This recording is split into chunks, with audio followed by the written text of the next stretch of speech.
ketika kita sudah sukses beternak ya, mengembangbiakan, membesarkan baik itu ayam, sapi, kambing, tetap endingnya kan di meja makan ya Pak. Benar. Di meja makan tuh ada alur lagi kan, yaitu di sisi penyembelihan. Jadi tetap harus melewati proses itu tadi penyembelihan. Benar.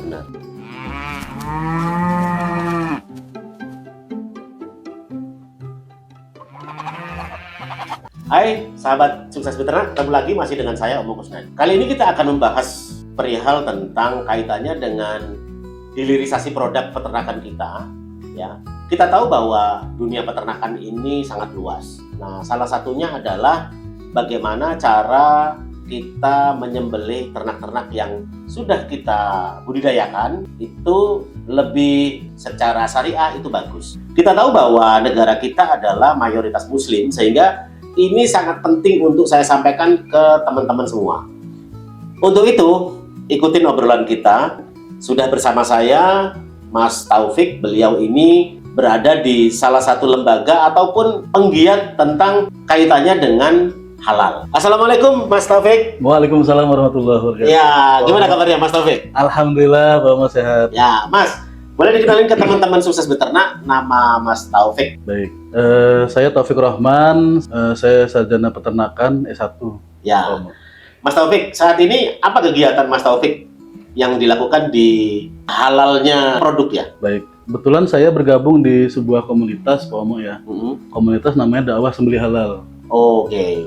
Jadi Indonesia ini memiliki dua komunitas, yaitu salah satunya ada Juleha, kemudian ada komunitas namanya Dakwah Sembelih Halal atau DSH. Lah Mas Taufik di DSH itu? Betul. Mas, teman-teman mungkin banyak yang belum paham kaitannya dengan sembelih halal. Ini sepenting apa sih urusannya sebenarnya? Baik, kita perhatikan di masyarakat. Hal ini sangat penting sekali ya, untuk sembelih halal ini. Kenapa? Karena memang itu bagian dari apa yang kita konsumsi. Ya, yang kita sesuai dengan syariat Islam ya. Mas, kita kan sering beli ayam di pasar ya. Tentunya ibu-ibu lah ya dalam hal ini ya. Seperti apa Mas Taufik mengedukasi mereka selama ini? Jadi kita memberikan edukasi ke rumah-rumah potong ya, rumah-rumah potong, ke pemotongan-pemotongan kecil, gitu ya. Seperti itu. Kemudian kita mengadakan pelatihan-pelatihan juga Pak ya, pelatihan. Di masjid kita pernah bekerja sama juga dengan beberapa lembaga, seperti misalkan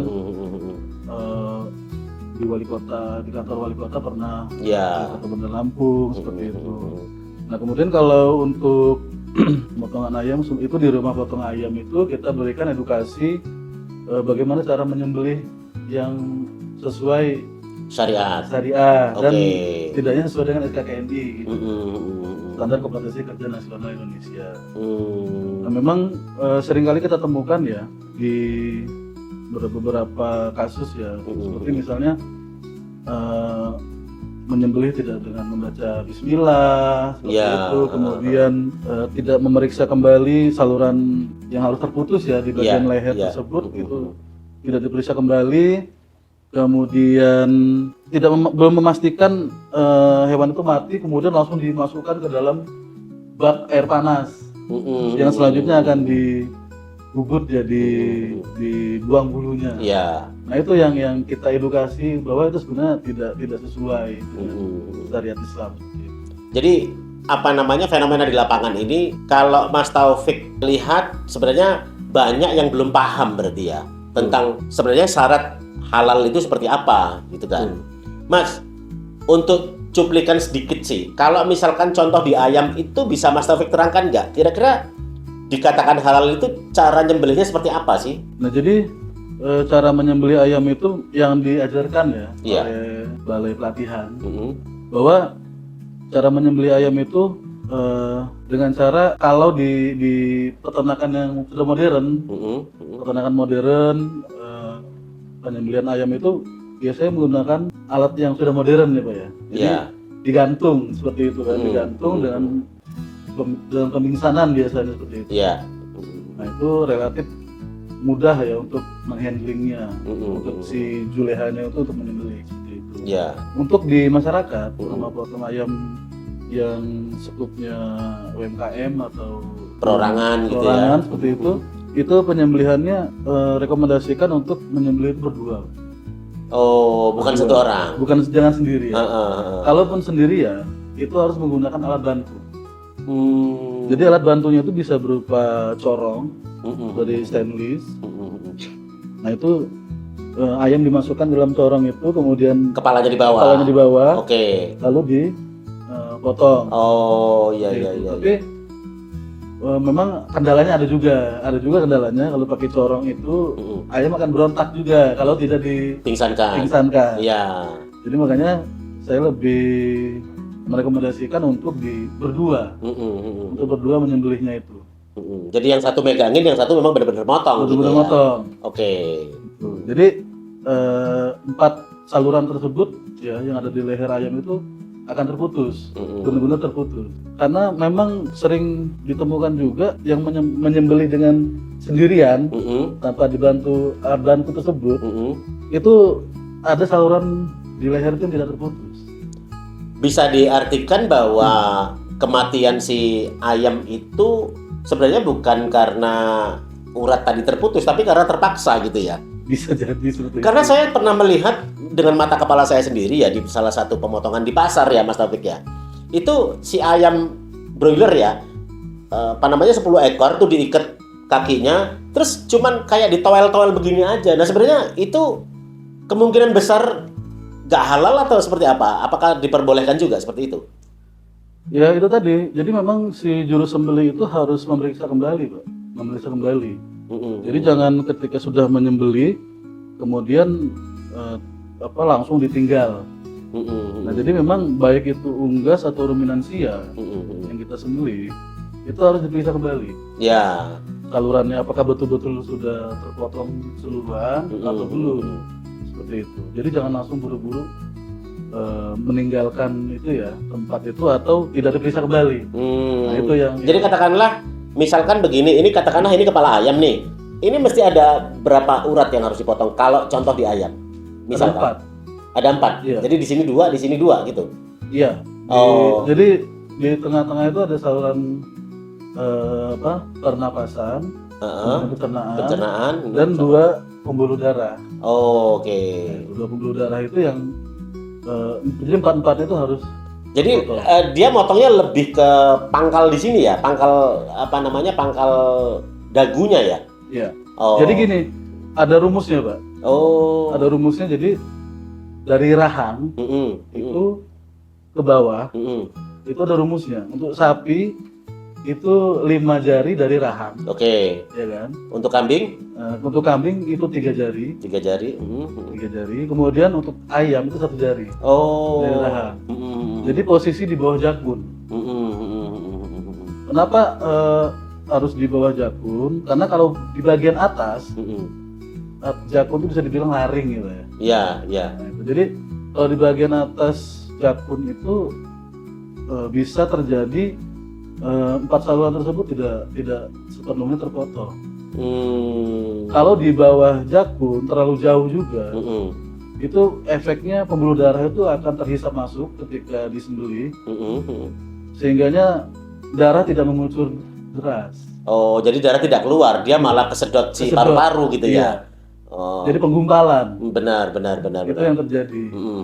Makanya itu rumus-rumus yang harus kita pahami itu 531.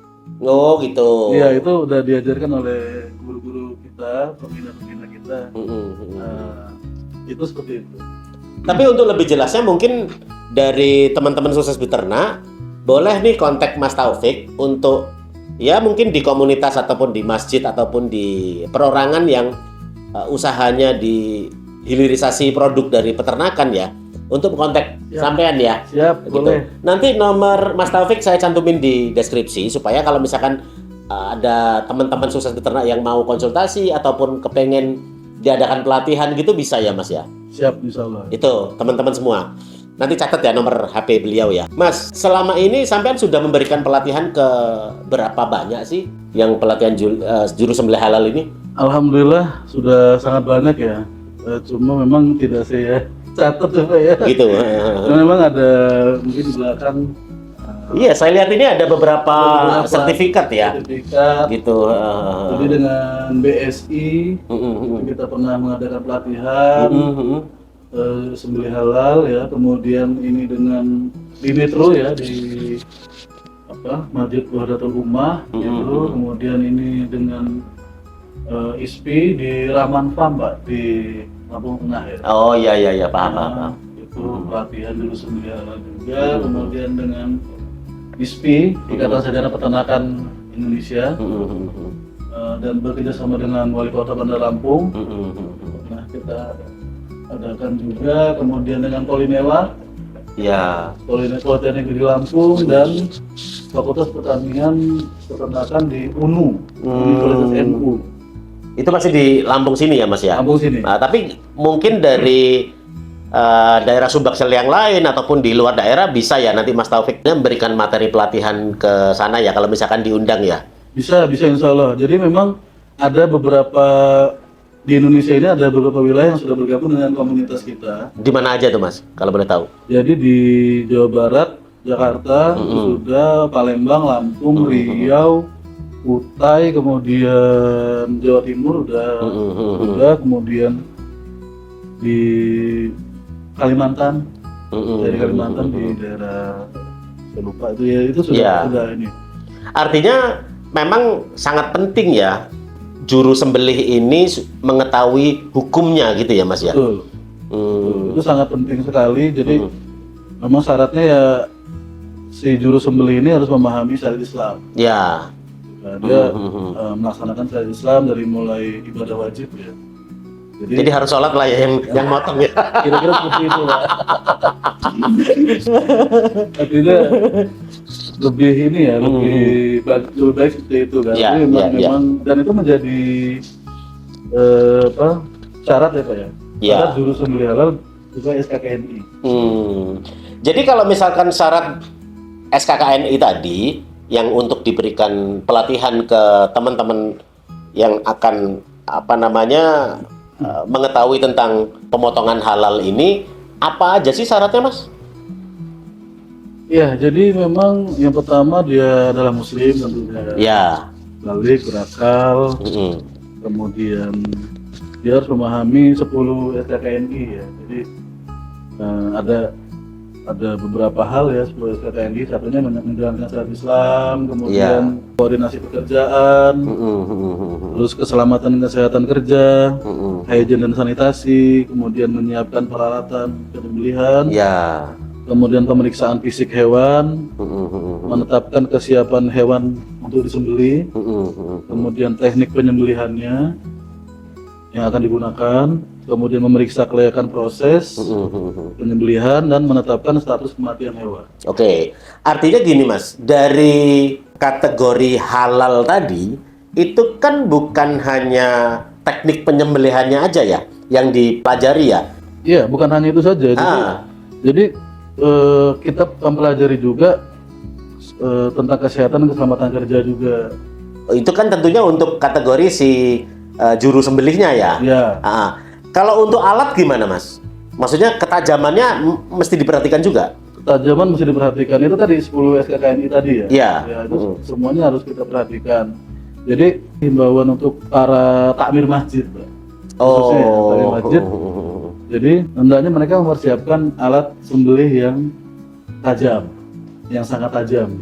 Tapi tentunya juga ilmu untuk teknik penyembelihan halal itu juga mereka harus kuasai juga ya? Iya, jadi itu satu paket ya. Jadi satu paket. Jadi tahu tajam itu seperti apa, pisau tajam itu seperti apa. Kemudian nanti sampai kepada bagaimana cara mengasahnya, mengasah pisaunya tersebut. Kemudian bagaimana teknik, misalkan sapi ya, kita merubuhkan sapi itu seperti apa? Iya. Dan merubuhkan sapi yang animal welfare lah. Iya, benar. Seperti apa? Kemudian setelah sapi atau ayam itu disembelih, itu harus apa?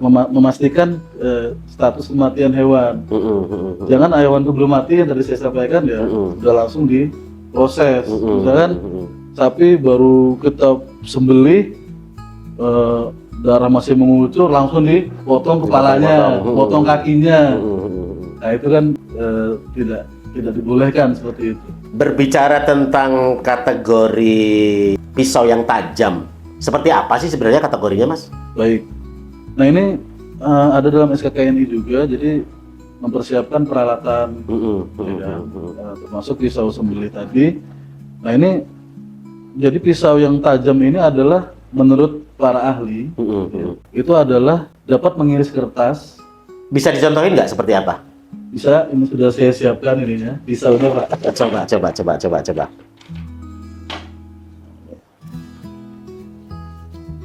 Nah ini kalau ada yang mengiris kertas seperti ini, Ya. jadi dipastikan dari ujung, dari pangkal sampai ujung itu tajam, Rata. Oke. Ada yang mengirisnya seperti ini, ya. Itu sampai dengan tidak memberikan kekuatan ya? Iya. Pokoknya guyur aja gitu ya? Betul. Kemudian ada yang ya kalau saya lebih kepada seperti ini, khusus pisau sembelih. Jadi tegak lurus. Jadi vertikal gitu ya cara ngetesnya ya? Iya. Kadang-kadang kalau masih miring seperti ini, enggak seberapa tajam aja bisa? Iya. Belum sangat tajam seperti itu. Tapi kalau sudah bisa tegak lurus, artinya sangat tajam. Oh iya. Nah, jadi memang itu, jadi nggak usah pakai kerok dulu, ya kan, ngecek di kuku. Iya. Itu mungkin bisa juga untuk ini ya melihat. Tapi alangkah lebih mudahnya itu tadi dari kertas. Dari kertas ini akan ketahuan, Pak. Kalau ada yang chipping atau gompel, itu akan terlihat. Pisau itu tajam atau tidaknya itu terlihat. Jadi tidak usah sulit gitu kan. Kemudian untuk takmir masjid, untuk para juru sembelihnya, ya kan. Ya, saya himbau itu tadi. Jadi jangan sampai seperti ini, Pak. Misalkan, wah saya panitia masjid misalkan ya, punya golok, pisau gitu kan, tajam. Dia bilang tajam, bagus seperti itu. Tapi setidaknya dites dulu ketajamannya dengan cara ini tadi. Benar. Diseset di kertas, ya, di slice kertas tadi, apakah sudah mampu atau belum? Kalau belum, mohon maaf, diasah dulu. Atau ganti atau cari pisau yang tajam.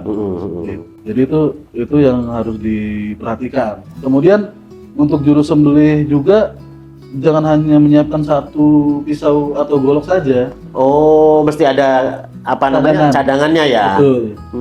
Mesti ada cadangannya. Khawatir gini, misalnya kita ketika menyembelih kemudian pisau itu terjatuh, ya, kita mau mengambil lagi sulit kan, langsung bisa ambil pisau yang satunya, Pak. Iya.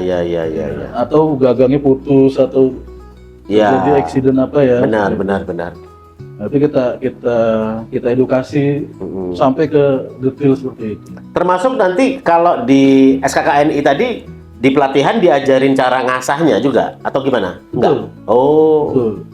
Jadi di pelatihan diajarkan cara mengasah, kemudian nanti peserta juga dites juga. Teknik mengasahnya seperti apa gitu. Kalau pelatihan begitu biasanya berapa lama sih, Mas? Pelatihan itu biasanya lebih dari 3 hari, Pak. Lebih dari 3 hari? Iya.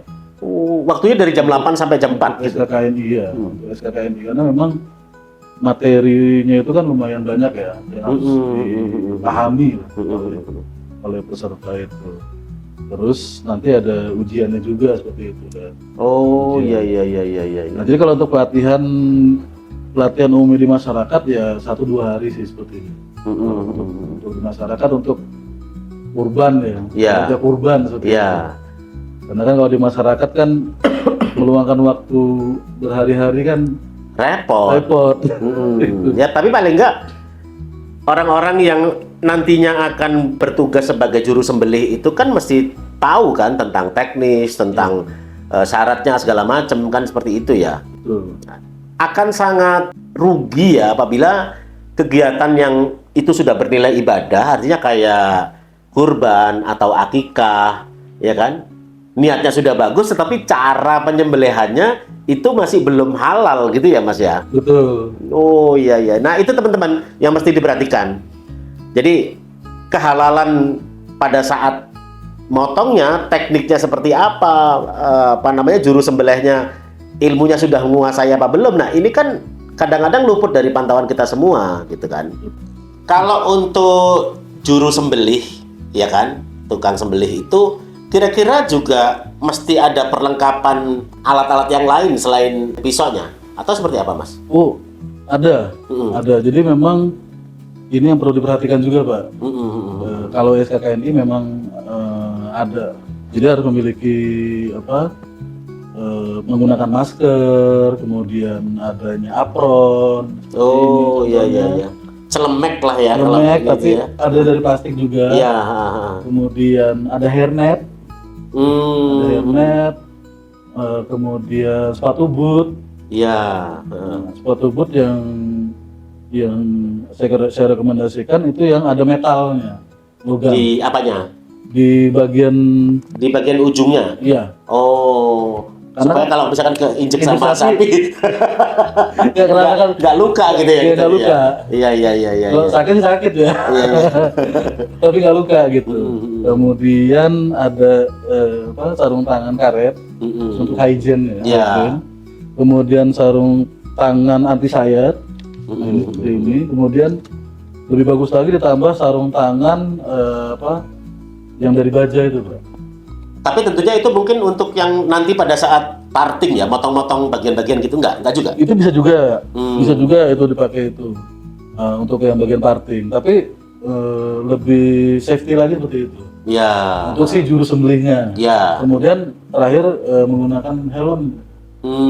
Khawatir jatuh kan. Nah, kemudian gini Pak. Jadi memang APD ini perlu diperhatikan ya untuk para DKM masjid, terutama saat Idul Adha ya Pak. Iya. Jadi mohon maaf ya, misalkan menyembelih terus itu saya sangat tidak merekomendasikan menggunakan sarung. Emang ada yang pakai sarung? Menyembelih harus pakai pisau ya Pak ya. Bukan, dia tidak pakai APD, hanya pakai sarung gitu. Mungkin banyak Pak. Oh iya. Mungkin banyak Pak. Jadi itu karena gini, yang kita hadapi ini sapi, misalkan sapi atau kalau motong kambing doang ya. Iya. Oke, tapi tetap setidaknya menggunakan celana panjang, kemudian terus APD lengkap lah ya. Setidaknya sepatu boot seperti itu kan. Sepatu boot itu minimal. Terus karena kalau pakai sarung itu tadi ketika misalnya sapi Pak. Sapinya ngamuk gitu kan, kita sapinya berontak atau ngamuk, kita mau lari susah. Ya mungkin dipikirnya ini kayak motong ayam, padahal itu sangat berbeda ya. Sangat berbeda. Iya.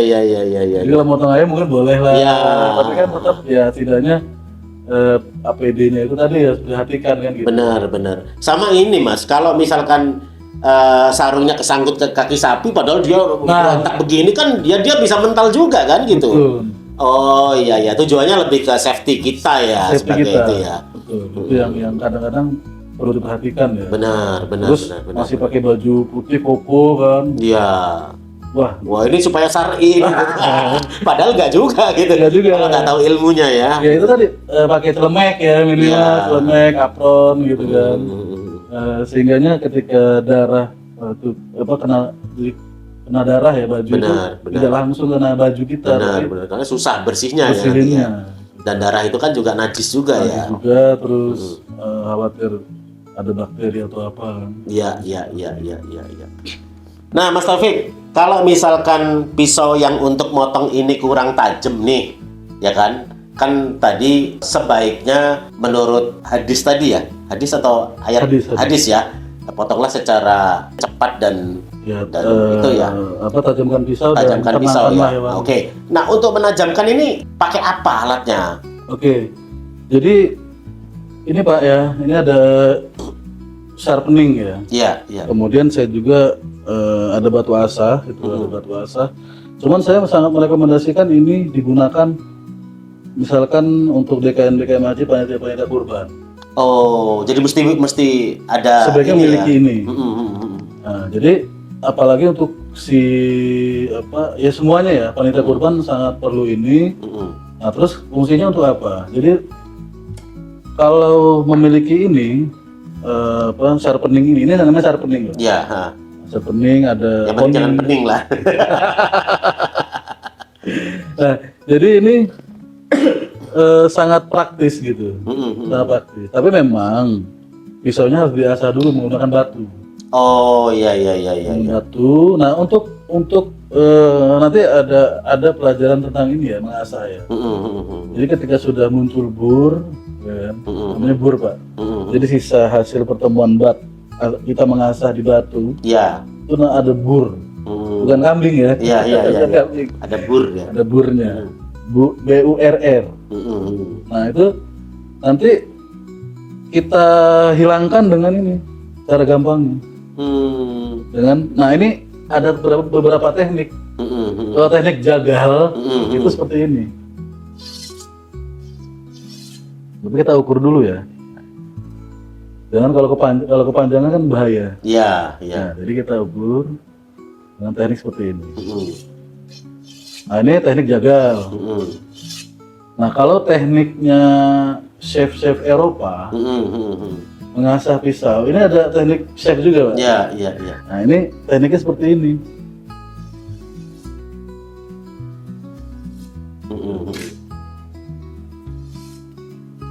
Kanan kiri. Nah, kalau Jepang seperti ini. Mungkin lebih jelasnya nanti di pelatihan lah ya. Betul. Kalau semua dibuka di sini mungkin nggak pelatihan. Itu pelatihan. Ya, gitu.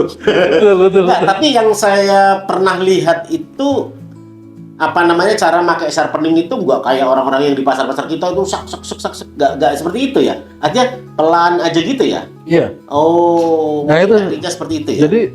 Jadi memang ada beberapa macam ya. Jadi beberapa macam sharpening ini sharpening. Jadi dia agak kasar ya, Pak. Nah, ini kalau yang ini honing, ini lembut. Ini kasar, ini lembut. Ini honing, ini sharpening. Nah, jadi memang penggunaannya ini berbeda. Nah, ini ketika setelah diasah di batu, kita untuk menajamkan pakai ini, untuk menghilangkan bur tadi. Nah, ketika pisau sembelihnya sudah tajam, sudah sangat tajam, kita misalkan lagi eksekusi, motong. Nah, ini nggak usah bawa batu asah lagi. Cukup pakai ini kita tentunya dites lagi pakai ini tadi ya, Mas ya, kertas lagi ya. Setelah itu ya. Oke, luar biasa keterangan dari Mas Taufik. Jadi memang, nah gini Pak, kadang-kadang kalau tidak tahu ya kayak ini sharpening nih. Jadi kalau kita tekan, lama-lama pisaunya itu mata pisau habis. Makanya sering kita temukan, pisaunya sampai kecil. Iya, benar. Kan tipis, kecil gitu kan. Jadi ukuran tadinya lebarnya 4 cm, ini jadi 2 cm. Karena itu tadi pakai tenaga. Iya. Padahal cuma didorong gitu aja ya, nggak usah pakai tenaga ya. Sebagai closing statement nih, penutup, kira-kira apa pesan Mas Taufik untuk teman-teman sukses beternak terkait dengan urusan halal ini, Mas? Baik, saya sangat mengapresiasi dari Sukses Beternak ini mengundang kami untuk sharing tentang sembelih halal ini gitu. Ini memang dari Sukses Beternak ini ketika kita sudah sukses beternak ya, mengembangbiakan, membesarkan baik itu ayam, sapi, kambing, tetap endingnya kan di meja makan ya Pak. Benar. Di meja makan tuh ada alur lagi kan, yaitu di sisi penyembelihan. Benar. Nah, ini juga jadi melewati itu. Jadi tetap harus melewati proses itu tadi, penyembelihan. Benar. Nah, itu jadi tetap ada keterkaitan kan, dari hulu ke hilir kan seperti itu. Nah, artinya Sukses Beternak ini menjadi corong sembelih halal Pak. Sembelih halal di Indonesia ini supaya lebih maju dan kemudian masyarakat juga memiliki wawasan gitu, wawasan tentang edukasi sembelih halal itu. Oke. Tentunya juga Mas Taufik jangan bosan-bosan untuk terus mengedukasi semua pelaku peternakan, terutama di unggas, di ruminansia yang nanti ujung-ujungnya akan disembelih ya dengan wadah ini ya, dakwah sembelih halal ini ya Mas Taufik ya. Betul. Terima kasih banyak Mas Taufik, semoga ini menjadi inspirasi bagi teman-teman sukses beternak yang sudah mengikuti channel ini, mengikuti konten ini dari awal sampai akhir. Mas Taufik, terima kasih banyak atas masukannya. Sama-sama. Ya, teman-teman semua, sampai jumpa.